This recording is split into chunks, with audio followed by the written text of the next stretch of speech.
La TVT au cœur de l'information.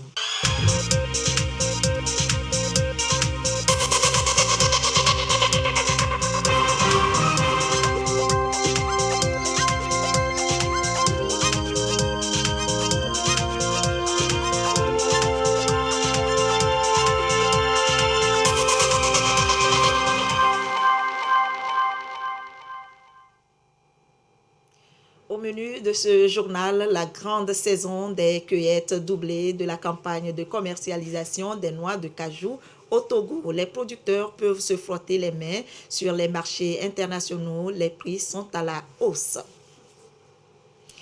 Baptême et présentation au drapeau des élèves officiers, médecins de l'école du service de santé des armées de Lomé et Salles, une cérémonie qui a permis d'octroyer un parrain à chaque promotion. Reportage à suivre dans un instant. Et puis, 6 pays africains ont été choisis par l'Organisation mondiale de la santé pour fabriquer ses propres vaccins, des vaccins pour lutter contre la pandémie de coronavirus sur le continent. Et à propos, le Togo vient d'être classé en vert, rare destination au monde où la situation sanitaire est sous contrôle. Voilà pour le programme. Bonsoir à toutes et à tous. La filière anacarde est en plein essor au Togo. Le pays peut désormais compter là-dessus pour sa croissance économique. La production des noix de cajou a doublé depuis 6 ans. La campagne de commercialisation 2022 a démarré à Sokodé. Désiré à l'œil. La filière anacarde contribue à la croissance économique. Avec le soutien du gouvernement togolais, le conseil interprofessionnel de la filière anacarde du Togo s'organise. La campagne de commercialisation de la noix 2022 s'ouvre. Les 5 maillons de la filière ont réfléchi sur le marché national et international, sur les tendances, et ils ont sorti un prix borchant, c'est-à-dire un prix au producteur qui est égal à 340 francs le kilogramme. La campagne officiellement a commencé le 18 février 2020 et c'est jusqu'au 30 août 2022, toute l'étendue du territoire. La production a doublé en 6 ans. Et grâce aux efforts du gouvernement togolais, des partenaires techniques, et des acteurs qui sont impliqués dans la filière anacarde. La filière connaît quelques difficultés. Les unions coopératives se réveillent et veulent faire du Togo une grande plateforme de production et de commercialisation de noix de cajou. Nous sommes dans cette dynamique de faire consommer le produit sur le plan local et exporter. Nous avons des unités de transformation qui transforment la noix brute. Le directeur général du commerce Abbé Talim, au nom de son ministre, a convié davantage l'interprofession à s'aligner sur la politique industrielle du gouvernement togolais. Il est question de miser sur la transformation locale, un enjeu qui crée l'emploi et augmente la richesse, la croissance économique. L'interprofession grandit et travaille aujourd'hui en fédération nationale afin de développer des stratégies au plan de services de qualité, la bonne gouvernance, le leadership des sociétés coopératives. Plus de 30 250 producteurs, dont 7 562 femmes, œuvrent dans 26 unions coopératives préfectorales à travers le pays. Les acteurs de la filière anacarde veulent augmenter leur production qui doit passer de 25 à 30 000 tonnes cette année. Et pour arriver à ce résultat, il faut bien évidemment une bonne pluviométrie. Qui dit pluie dit reboisement. Les élus locaux sont mis à contribution pour la nouvelle campagne de mise en terre des plants. Nestor Mouzou. Atteindre une couverture forestière de 25% en 2025 et planter 1 milliard d'arbres d'ici à 2030. C'est l'ambition du gouvernement togolais. Pour que cette ambition se concrétise, l'implication de toutes les catégories d'acteurs concernés s'avère nécessaire. Parmi ces catégories d'acteurs se trouvent les maires. En attendant le démarrage de la campagne nationale de reboisement 2022, le ministère de l'Environnement et des Ressources forestières a voulu les rencontrer pour partager avec eux les résultats de la campagne de 2021 et définir la stratégie de l'opération à venir. Les maires qui participent à cette rencontre de Kara sont issus de la partie septentrionale du pays. Au cours de la campagne passée, nous avons pu reboiser 3 300 000 plants sur 4 500 hectares. Or, par rapport à l'ambition décennale, il nous fallait reboiser chaque année 100 millions de plants. Nous sommes bien en deçà. Donc il faut vraiment revenir voir ces acteurs principaux, qu'on redéfinisse ensemble les stratégies pour arriver plus vite à la mise en œuvre de cette ambition-là. Le reboisement qui a été lancé a besoin qu'on puisse mobiliser les terres. Parce que reboiser, c'est d'abord mobiliser les terres, c'est produire des plants, c'est mobiliser la population pour la mise en terre et mobiliser les ressources financières. Donc avec les maires, nous avons travaillé à ce que chaque maire dans sa localité puisse nous aider à identifier les sites de reboisement. Les maires nous ont reversé les contributions qu'ils attendent faire par rapport à la mobilisation des terres. On va leur présenter les résultats que nous avons compilés pour voir s'ils ont encore, entre-temps, identifié d'autres sites de reboisement. Les échanges ont aussi porté sur les critères d'éligibilité des communes pour bénéficier de l'appui du ministère de l'Environnement et des Ressources forestières. La rencontre de Kara intervient après celle d'Atapamé qui a regroupé les maires des régions Plateau et Maritimes. La suite de ce journal avec ce communiqué, le ministre chargé du Commerce informe l'opinion nationale que notre pays fait face depuis le vendredi 18 février 2022 à une tension dans l'approvisionnement en produits pétroliers. L'approvisionnement devrait revenir à la normale dès ce samedi 19 février 2022. Par conséquent, ils mettent en garde les détaillants qui se livreraient à toute pratique anormale de commerce, notamment l'augmentation de prix à la pompe et la rétention de produits. Ces pratiques seront sévèrement sanctionnées conformément à la réglementation en vigueur. Le ministre en appelle à la vigilance de tous pour ne pas céder aux rumeurs diffusées à dessein pour semer la panique au sein des consommateurs. Des contrôles sont actuellement en cours par les inspecteurs de commerce sur toute l'étendue du territoire. Les consommateurs sont appelés à dénoncer ces pratiques anormales en composant le numéro vert 8585. Donc, fait à Lomé le 19 février 2022, Kodjo Adedje, ministre du Commerce, de l'Industrie et de la Consommation locale. Tout autre sujet maintenant, le baptême et la présentation au drapeau des élèves de l'école du service de santé des armées de Lomé et Salles. C'est la promotion 2020 et celle de 2021 respectivement. Une tradition qui permet aux élèves officiers médecins d'intégrer l'armée et d'avoir un parrain. Les temps forts de cette cérémonie avec Tchazina Baga. Tradition, processus d'identification sacrée, ils sont 17 élèves officiers médecins, dont 13 Togolais de la 2e compagnie de l'école de santé des armées de Lomé et Salles, à recevoir leur baptême. Désormais, ils sont appelés à faire autant ou plus que leur parrain, le professeur Bakonde Bakoé, un illustre pédiatre togolais qui s'est distingué par des valeurs humaines et professionnelles qui ont fait de lui un médecin exemplaire. Mesdames et messieurs, que pouvons-nous retenir du professeur Bakonde Bakoé? Nous retiendrons simplement sa disponibilité, sa passion pour les soins aux enfants, son patriotisme à travers la transmission du savoir, son amour du travail bien fait. Pour compter de ce jour, vous porterez comme nom de promotion professeur Bakonde Bakoé Victor. Jeunes élèves de la promotion professeur Bakonde Bakoé Victor de l'école du service de santé des armées de Lomé, nous vous exhortons à avoir sous vos yeux toute votre vie ce bel exemple d'un parcours sans tâche. Parcours exceptionnel, c'est ce à quoi est également conviée la première compagnie de l'ESAL.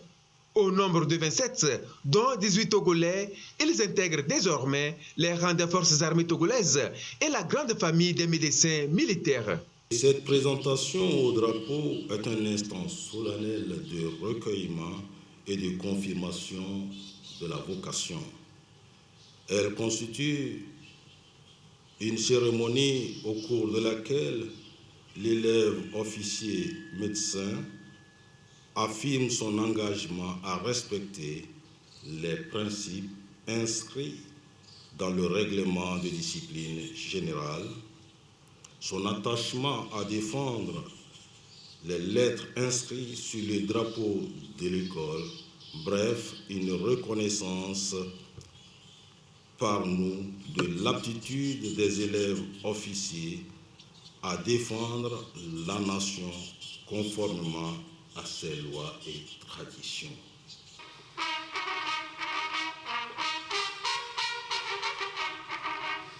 À compter d'aujourd'hui, vous serez garant des valeurs inscrites en lettres d'or sur ce drapeau, à savoir sauver les hommes sans les distinguer et surtout se distinguer en sauvant les hommes.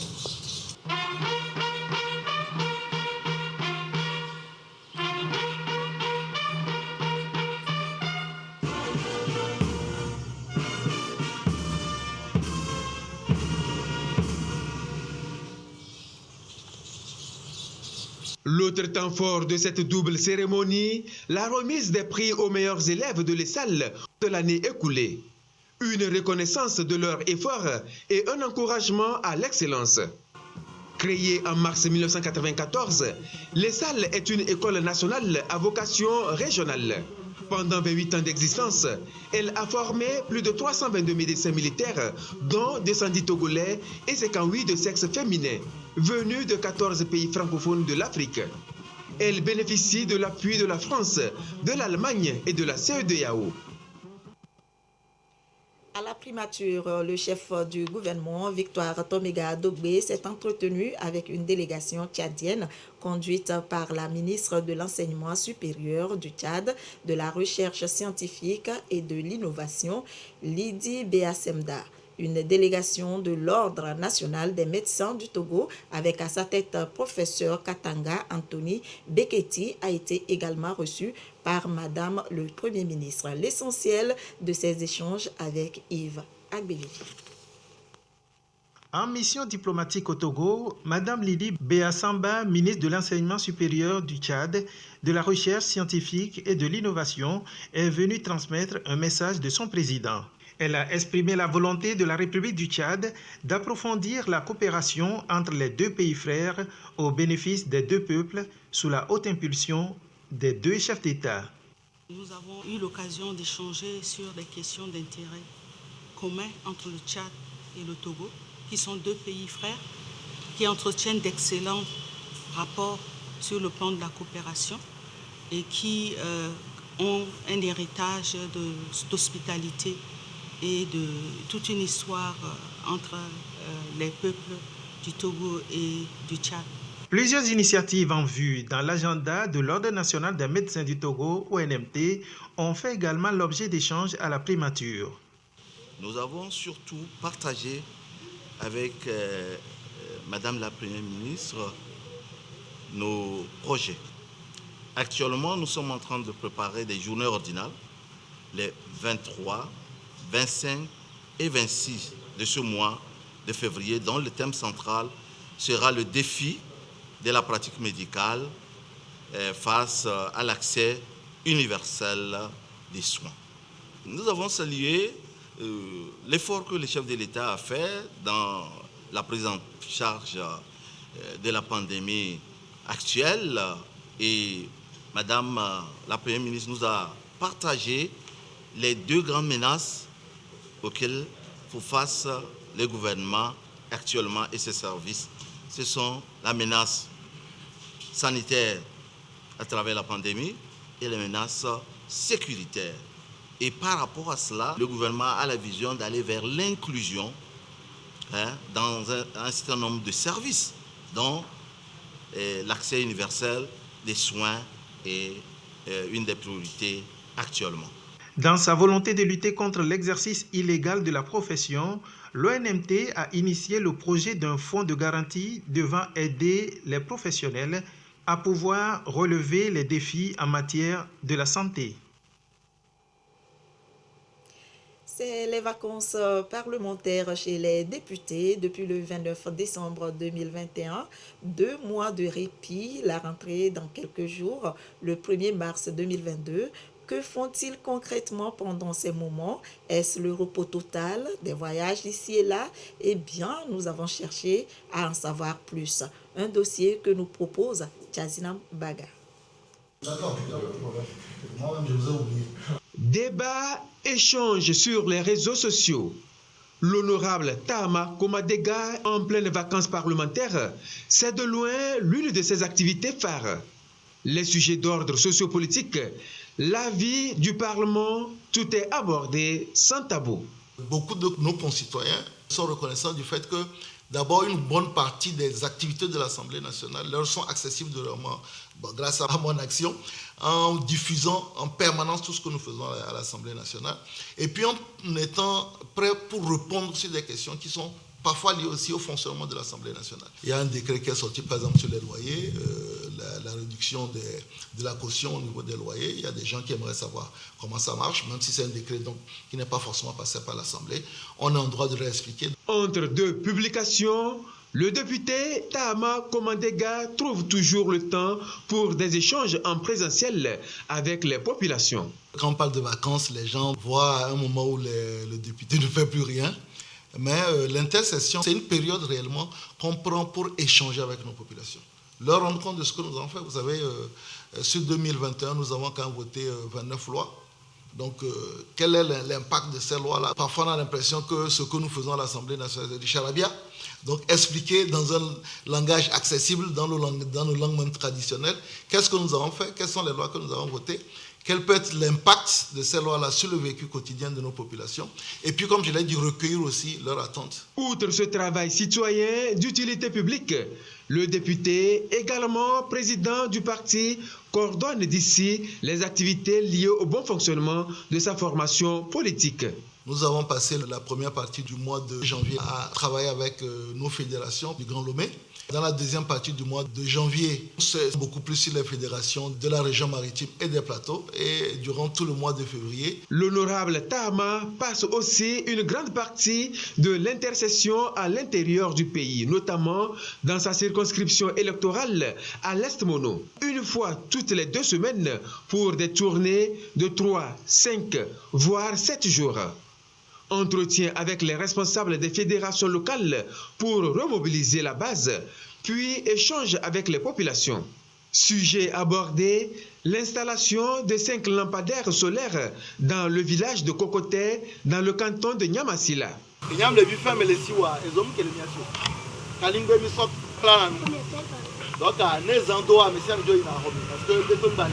Dans mon enfance à Sioux, j'apprenais mes leçons à l'aide d'une lampe à pétrole et c'était très difficile.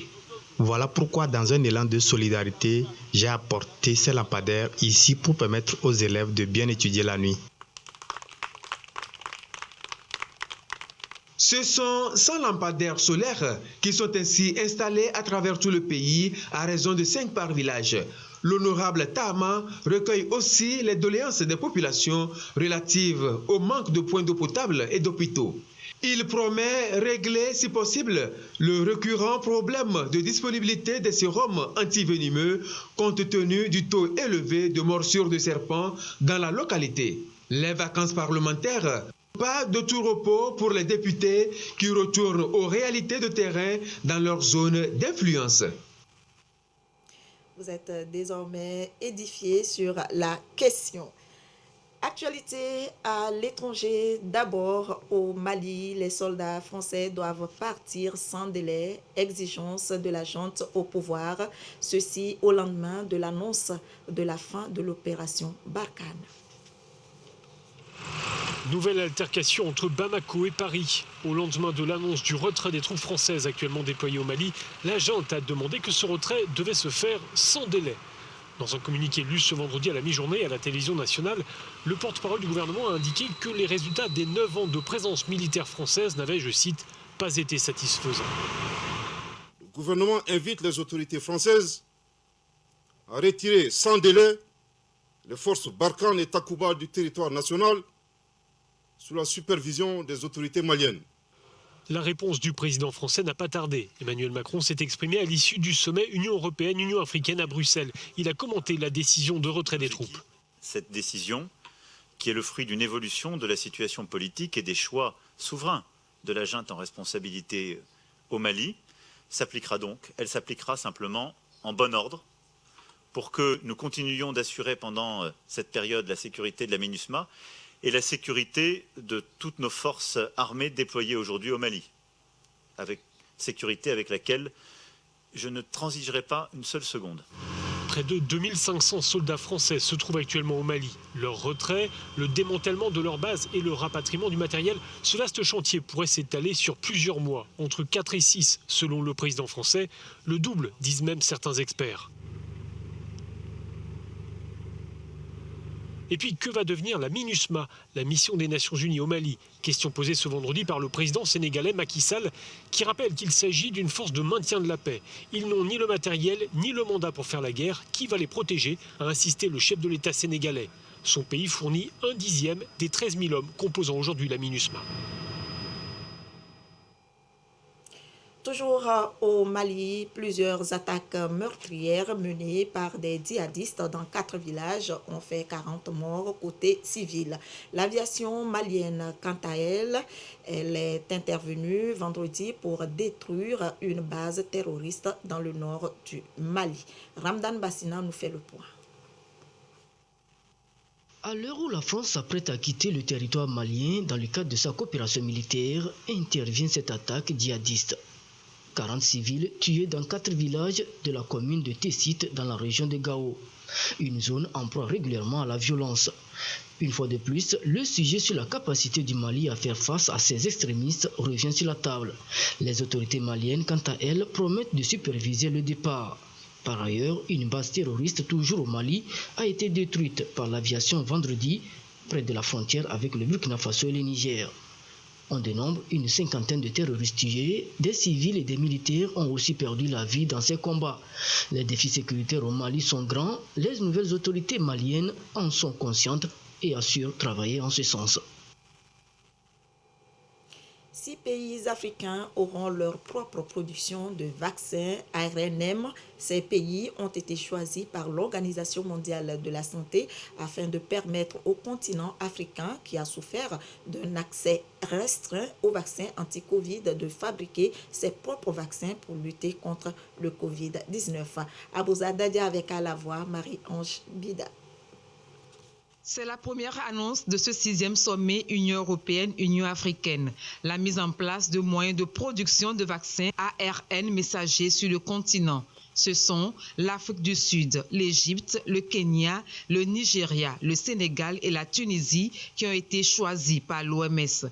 L'OMS a déclaré qu'elle travaillerait avec les 6 premiers pays choisis pour élaborer une feuille de route en matière de formation et de soutien afin qu'ils puissent commencer à produire des vaccins le plus rapidement possible.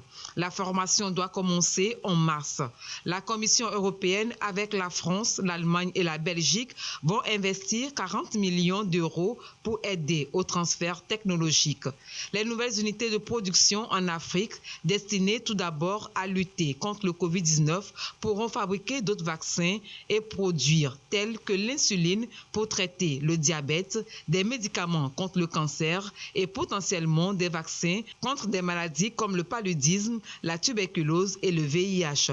Concernant la production de vaccins, l'Afrique du Sud a un train d'avance car le projet a commencé l'an dernier mais n'est pas encore arrivé à l'étape commerciale.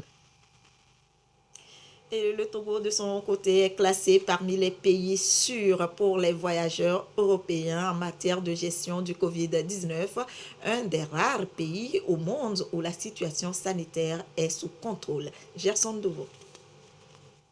C'est ce qui ressort d'une classification française et c'est sur la base des indicateurs sanitaires actualisés mercredi dernier. Conséquence, plus de tests exigés au départ aux voyageurs vaccinés qui s'embarquent pour Lomé. La preuve d'un schéma vaccinal complet redevient suffisante pour arriver en France en provenance de Lomé. C'était déjà le cas avant le variant Omicron. Mais le voyageur non vacciné est toujours obligé, lui, de présenter un test négatif pour se rendre en France. Seules les mesures à l'arrivée, test, isolement, sont le relever quand il arrive sur place. Une bonne nouvelle pour notre pays, une preuve de la bonne gestion de la riposte à la Covid-19. En effet, des mesures idoines ont été prises par le gouvernement togolais, ceci sous l'égide du président de la République. Des mesures qui ont permis de réduire drastiquement les risques de contamination, en même temps qu'elles rendent plus efficace la prise en charge. Le virus circule toujours. Continuons d'appliquer les mesures barrières et nous faire vacciner. À retenir également de ce journal, l'Assemblée générale de l'Association des leaders des marchés du Grand Lomé ce samedi. Un nouveau bureau de 9 membres est mis sur pied et dirigé par Afi Dangboui pour un mandat de 3 ans. Unir les forces pour sortir de l'informel au formel est l'un des défis à relever. Ramdan Bassina. Au sein des différents marchés du Grand Lomé, commerçants et commerçantes, conscients que l'union fait la force, s'organisent. S'unir pour bâtir une nation économiquement forte, c'est l'enjeu de cette Assemblée générale constitutive de l'Association des leaders des marchés du Grand Lomé. Une AG qui a élu Dame Pascaline Afi Dangboui à la tête d'un bureau de 9 membres pour un mandat de 3 ans renouvelable. C'est une grande joie pour moi d'être élu à la tête de cette association. Je remercie les membres de notre association de me faire confiance d'être présidente. Je demande le Seigneur de m'accorder la grâce de travailler pour le bien-être de cette association. L'association des leaders des marchés du Grand Lomé peut compter sur le ministère du Développement à la base, l'ANADEB, les communes ainsi que toutes les structures affiliées. C'est le début d'une nouvelle histoire vivante des marchés du Grand Lomé qui s'écrit. Sortir les commerçants de l'informel vers le formel, sensibiliser sur le civisme fiscal sont entre autres les missions de la présidente. Nous disons chaque temps que le marché c'est notre bureau et notre bureau c'est notre marché.